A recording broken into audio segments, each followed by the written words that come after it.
Hey everybody, today we're getting the trees ready for winter by putting in some fertilizer for them to use as an early start next spring.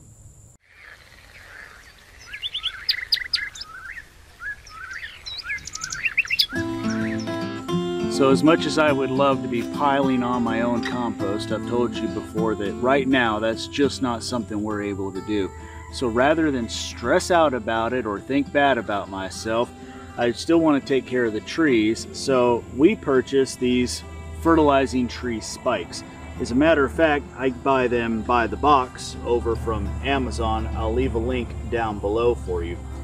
These are really nice. You only have to apply them twice per year, once in spring to give them the fertilizer they need throughout the summer and early fall, and then once in fall so that the ground gets permeated with the nutrients so that the tree has an early boost in spring. So all you have to do is take these spikes, and they'll come with a little protective cover, and that's what you use to hammer against to get it down into the ground so you don't shatter away the fertilizer pellet itself. And what you're looking to do is put yourself under the edge of the drip line for the plant and then just tap it into the ground. If you haven't seen this setting mall before, then maybe you're a new viewer. You can go back in the archives and look up where a viewer sent me this setting mall. So I'm going to tap this in here.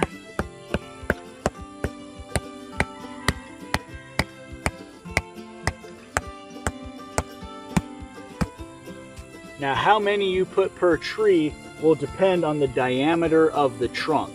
And it might be specific for each individual manufacturer of these pellets. So I'm not going to tell you how much I'm going to put in, because I want you to go and check for yourself when you buy some tree spikes for your property.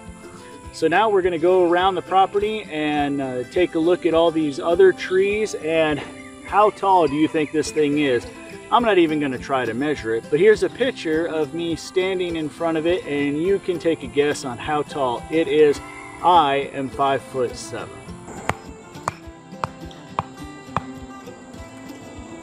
All right, if I can get the cap off. That's it for all of the trees that we need to do. That's the Black Locust across the backyard and the Royal Empress tree in the front. You may have noticed with the Royal Empress, I got delayed, and now there's not enough time left for me to try to do something with those two lower branches. So I asked you before what I'll do with them. I'm going to try the air pruning or air rooting method, and I'm going to do that in spring. But for now, we've got our fertilizer spikes in for all of our trees over winter. And take a look at this Black Locust. When we got this tree, it branched off right here. That's where it was. And now we've had all this growth in 1 year. So you can start to see that it's going dormant. All of the leaves, the bugs and such are getting to it, and they're starting to go dormant. So it won't only be but a couple weeks, and we'll probably try to correct this and pick which one of these main branches is going to turn into the trunk. And we'll do the same thing for the rest of our Black Locust, because they're all kind of growing in this big forked fashion, but I want to get a main trunk going up first. So that is how we are taking care of trees right now. Also we have 2 sugar maples on the property that we planted a couple years ago, and our hope is by giving out this fertilizer to them that they'll grow even stronger and quicker. Oh, and I want to show you the one here on the Deerfield. Well, it used to be the Deerfield. Now the whole property kind of feels that way with the tree cutting that we did, but this is the one way back here in what was the center of the Deerfield. We had some problems at first. We had a lot of wildlife coming and eating the branches down. So we put this fence around it, and that allowed it to at least grow up where I think now it's going to live. And all the orange tape was just to make sure that the loggers left this tree alone. So we've got it fertilized now too, and we'll see just how much bigger it gets in spring.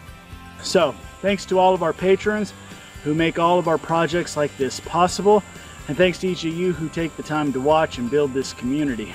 If you do something for your trees to make sure that they grow more bountiful, stay stronger and healthier, let me know below. It wouldn't surprise me at all that you're making your own compost, but we currently are taking the shortcut of using these tree fertilizing spikes. Thanks for watching. We'll see you next time. Bye.